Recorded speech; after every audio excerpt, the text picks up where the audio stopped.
2024년 10월 17일 목요일 매일 성경입니다. 본문은 예레미야애가 1장 1절에서 11절까지 말씀입니다. 제목은 사라진 희망, 슬픔의 노래입니다. 본문은 예루살렘의 멸망을 직접 목격한 예레미야의 슬픔과 탄식을 담고 있습니다.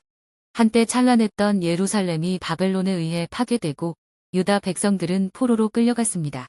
예레미야는 텅 비어 폐허가 된 성읍을 바라보며 지난날의 영광이 사라진 도시의 적막함을 보며 애통해합니다. 그는 비참한 현실 속에서 하나님께 자비를 간구합니다. 우리는 오늘 말씀을 통해 상실과 좌절 속에서도 어떻게 하나님을 찾을 수 있는지를 살펴보겠습니다. 이를 위해 말씀을 자세히 들여다보겠습니다. 먼저 1절에서 4절 말씀입니다. 탄식입니다. 한때 영광스럽던 예루살렘이 폐허가 된 것을 보고 슬퍼합니다. 예레미야가 기억하는 예루살렘은 아름답고 위상이 높은 영광스러운 도성이었습니다. 그곳은 하나님의 영광의 빛이 비추는 곳이었으며 마르지 않는 샘의 근원이었습니다. 그러나 지금은 바벨론에 의해 백성이 포로로 끌겨가고 성읍은 파괴되어 황량하고 비참합니다. 이제 영원한 줄 알았던 예루살렘은 아름다움과 영광이 사라졌습니다. 하나님이 떠나셨기 때문입니다. 다음은 5절에서 9절 말씀입니다. 사라진 영광입니다. 예루살렘이 비참하게 된 것은 많은 죄를 지었기 때문입니다. 하나님의 도성 예루살렘은 바벨론의 공격 앞에서 허망하게 무너지고 말았습니다. 예루살렘 주민들은 하나님의 성전이 있는 한 예루살렘 도성은 절대로 멸망하지 않는다는 성전 불패 신앙이 있었습니다. 그들은 이 신앙 때문에 이웃을 억압하고 우상을 숭배하면서도 죄책감을 느끼지 않았고 하나님의 경고를 무시했습니다. 결국 하나님은 그들의 죄를 심판하셨고 예루살렘은 무너졌습니다. 하나님의 임재가 떠난 도성은 허망하게 사라질 수밖에 없었습니다. 예루살렘은 하나님의 거룩한 도성인 줄 알았는데 알고 보니 우상의 도성이 되었기 때문에 한순간에 무너져 마땅했습니다. 마지막으로 10절에서 11절 말씀입니다. 탄원입니다. 예레미야는 극심한 고통 속에서 하나님께 간절히 도움을 구합니다. 예루살렘이 큰 죄를 짓더니 마침내 조롱거리가 되었습니다. 유다는 그런 수치를 당하면서도 대항할 힘이 없었습니다. 동맹국들조차 등을 돌렸습니다.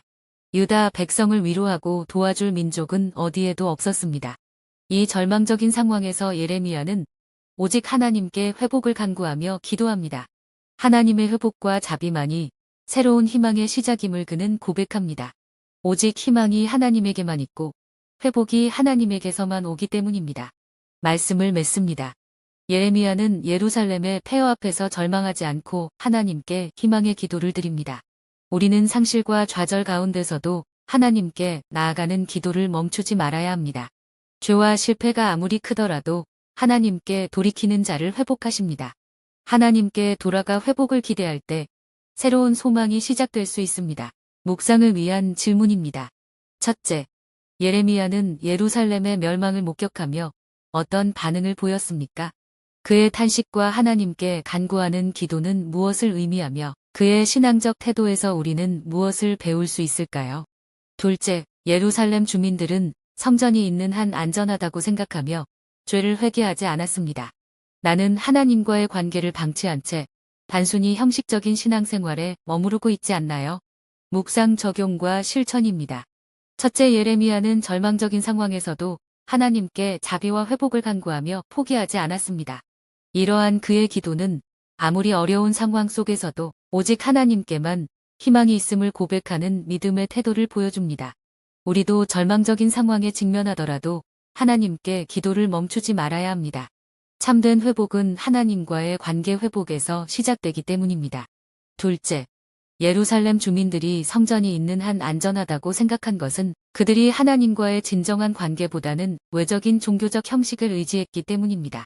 그들은 하나님이 자신들을 떠나지 않을 것이라 착각했습니다. 이들의 잘못된 안일한 태도는 결국 심판으로 이어졌습니다. 우리도 외적인 신앙 형식만으로 자신을 만족시키고 하나님과의 관계가 유지되고 있다고 착각해서는 안 됩니다. 예레미야는 이러한 형식적인 신앙생활과 불순종의 결과가 얼마나 비참한지를 보여주기 위해 이 절망을 기록했습니다. 그러나 단순히 절망과 고통의 기록이 아니라 그 속에서도 하나님을 찾고 회개하며 소망을 두는 길을 보여주고 있습니다. 기도드립니다. 하나님 아버지, 우리의 신앙생활이 형식적인 행위와 의무가 아닌 진정한 사랑과 순종의 마음으로 주님 앞에 나아가길 원합니다.